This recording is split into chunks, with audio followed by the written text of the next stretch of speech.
Hi, this is Matthew Almeida. So, we finally come to the topic of Christianity. I made a video whether Jesus is a real historical figure or not. Please have a look because I'm not going to discuss all the evidences that we have to prove that Jesus was a historical being.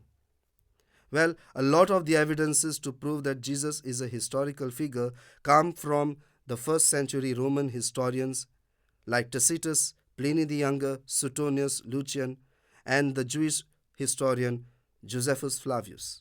Now, apart from these writings, some archaeological discoveries have confirmed his historical evidence of Jesus of Nazareth, also known as Jesus Christ. The Encyclopedia Britannica Macropedia gives the details of this information. But the major question that arises is, did Jesus do all those miracles which are claimed to be recorded in the Gospels? And the biggest of this claim is the resurrection. My dear friends, we may not be able to prove that Jesus really performed those miracles because we do not have an independent source. However, we must take note of one record written by the Roman historian Tacitus, where it is said that he did perform some miracles. Josephus Flavius also records saying that Jesus was indeed a wonder worker. The Jews in the year around 300 condemned Jesus, saying that he was a sorcerer because he was a man who worked wonders. Now, what were these wonders? Did he really raise the dead back to life? Did he really turn water into wine? Skeptically speaking, rationally speaking, we may not be able to give any explanation or any evidence to have faith in it. But the resurrection, that is where the nail hits the head. Well, my dear friends, I took around 10 to 12 years researching all this and thinking about it. There was something different about this claim. This is the only guy in history who is considered as a god, even though he was brutally murdered as a thief. All the other deities either were great warriors, defenders, fighters, showing strength, and therefore you could draw a conclusion saying that because they show some strength, therefore they are considered as gods. And here is a man defeated, crucified on the cross, being made into a god. This was different. And we are talking about a historical figure, not a mythological one. We are talking about someone who did not say there is who did not only say that there is one God, but he said that he is God himself. And the most unique claim that he makes is that he died and rose from the dead after 3 days. The resurrection. Did it really happen? To know whether the resurrection of Jesus really happened, we have to know whether Jesus was really dead or not. As we know, the Gospels record that he was actually dead.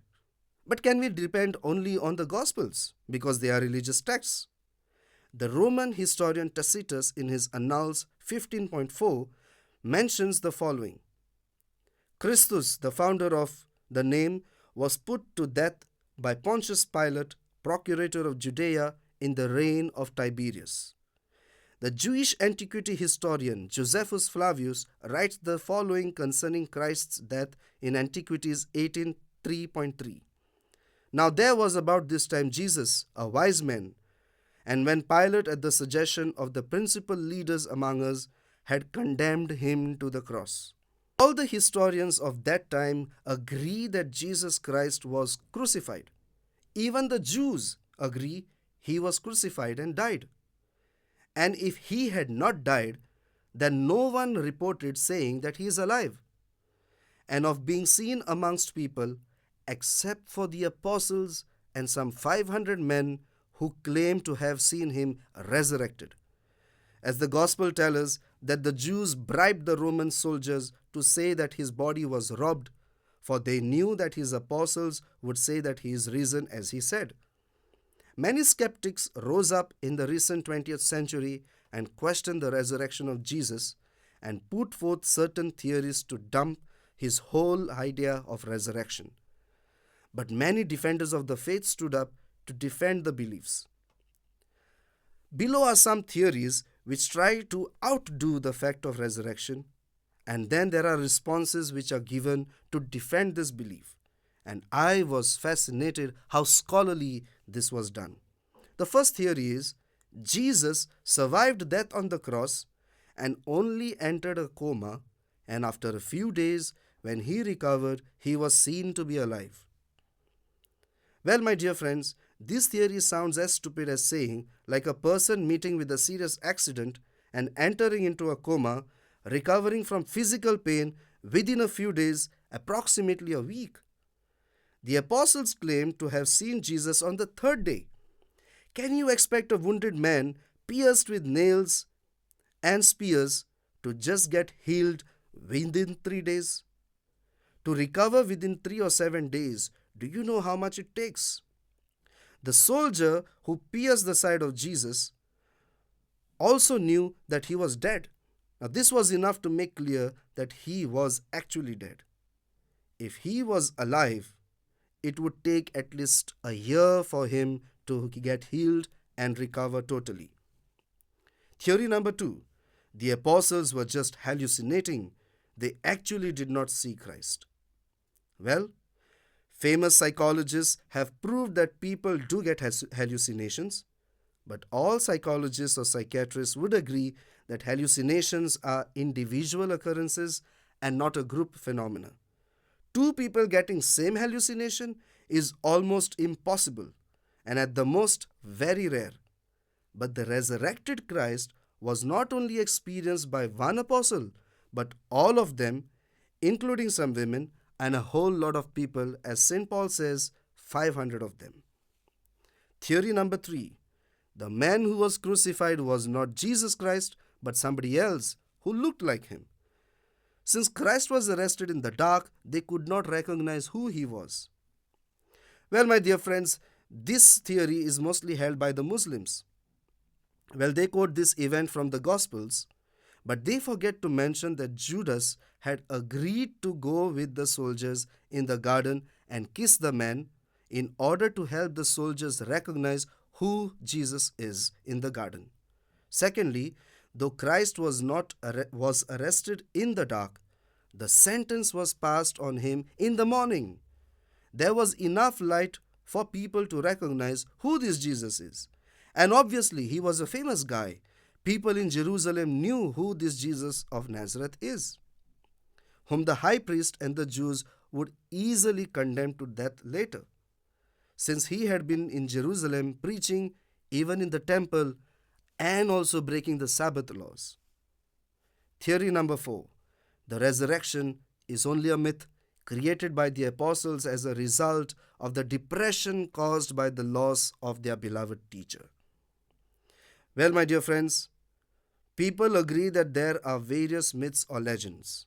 Many scholars pointed out that myths take a long time to develop and get passed on to other generations. But in the case of Jesus, the belief in his death and the belief in his resurrection and the belief in his divinity was not a later invention.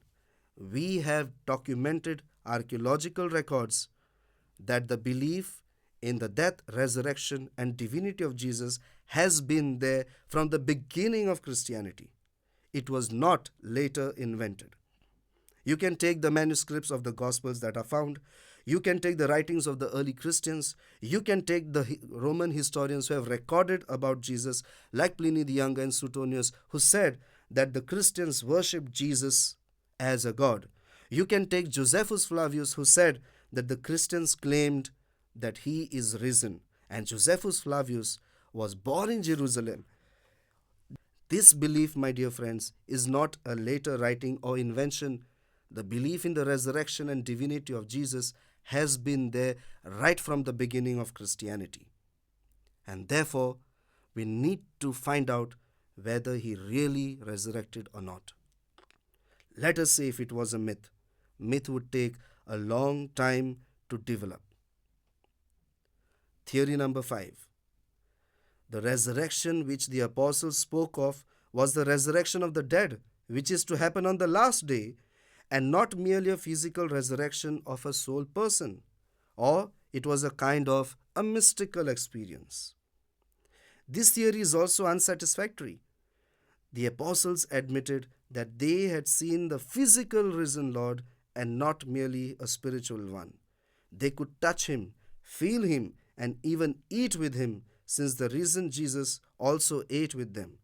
The wounds on his body were visible. Even St. Paul in 1 Corinthians 15 says that he appeared to him after a resurrection. Theory number 6. The disciples were telling lies.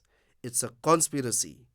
They robbed the body of Jesus and hid it somewhere and spread false news saying that he is risen so that they could keep themselves secure and not to be termed as liars. Well, my dear friends, this theory or argument sounds good and very strong to prove that the resurrection is a false. But is it so? We all are aware of the empty tomb. They claim that the tomb was empty.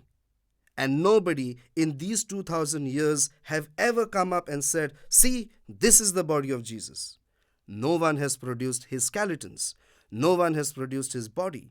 No one has produced a tomb with the bones inside saying that this is the tomb of Jesus. Some people tried and they could not prove it. No one in those days, no one now, no historian of that time records such a thing or event where someone must have come up and said, see, this is the dead body of Jesus. Moreover, the theory that apostles were telling lies can be dismissed on the grounds of their conviction of the resurrection and their faithfulness to it and perseverance in their confession, even though severe persecutions and trials for more than 300 years. All the apostles except John was martyred. They were all killed for confessing and saying that Jesus is risen from the dead and that he is resurrected. The first apostle to be killed was James. This martyrdom is recorded in the Acts of the Apostles. Imagine, my dear friends, you are a band of 12 people and you have to hide a lie. One of you is taken and murdered.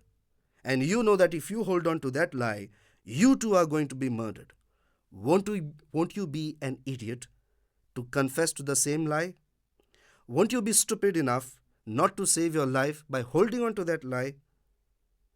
This should have been enough a threat to the apostles to utter a truth. Or they knew that their faith. They knew that if they continue preaching that Jesus is risen from the dead and that he is God, they knew they would be dead. But let us say if they were spreading a lie. What was the purpose of spreading this lie? Were they hungry for power? Were they hungry for fame? Were they hungry to build an empire? Did they wanted to establish their own kingdom? If these people wanted to be heroes, they should have actually revolted against the Romans who were oppressing the Israelites or the Jews, and the Jews would have certainly made them heroes. But here they are doing something exactly opposite, something that doesn't pleases the Jews, calling a man as God, and all the more saying that he is risen from the dead. In 1 Corinthians 15, St. Paul writes, they had to stay naked. They had to remain hungry. Sometimes they were beaten up to death for preaching that Jesus is risen from the dead. If this was a lie, why would they go through all those things? And that too, for doing this, that is, preaching that Jesus is resurrected, they would not get anything in return. No profit, no fame, no name, no status, no kingdom. My dear friends, all of us, when we do something, we do it for a purpose, sometimes greed or sometimes good intention. But all of us, even when we are holding on to a truth, when we are faced with persecution, many of us give in and we surrender. But the apostles remained faithful in their conviction.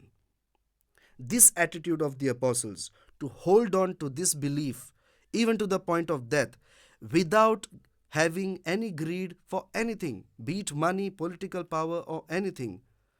This made me convinced that something extraordinary had happened. If not, they wouldn't go for under all these trials just like that, without knowing what their future would be. Christianity, my dear friends, in the first 300 years was a persecuted religion. It was shameful to be a Christian. If the emperors knew that you are a Christian, you were murdered. You would be burnt in oil, burnt as torches, given to the animals to eat in the Colosseum. And yet, to hold on to a belief which doesn't even give you any dignity required the deepest of all convictions. And this is why I believed maybe we can doubt the miracles which Jesus performed. But the resurrection seems to be very, very real because of the witnesses of the apostles. And this is the reason why I am a Christian.